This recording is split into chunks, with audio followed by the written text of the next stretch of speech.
Hi friends, welcome back to my kitchen. నేను ఇవాళ మసాలా పూరి చేస్తున్నాను. దానికి కావాల్సినవి గోధుమ పిండి, కొంచెం జీలకర్ర, కొంచెం కారం, సరిపడా ఉప్పు, కొంచెం ధనియా పౌడర్, కొంచెం పెరుగు,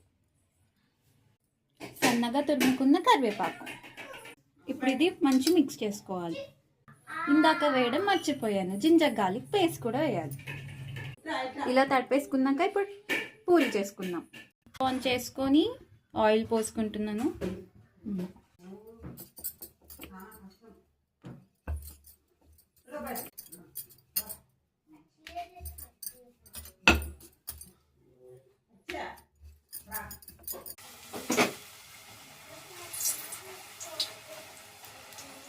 ఆ పంచ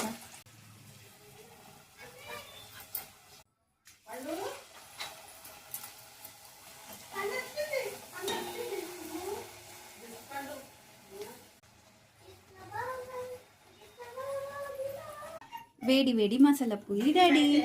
ఇది టీ తిన్నా బాగుంటుంది, ఏదైనా మసాలా కర్రీస్తో తిన్నా కూడా బాగుంటుంది. చూసారా ఎలా వచ్చాయో? Okay, thank you. Subscribe for more videos.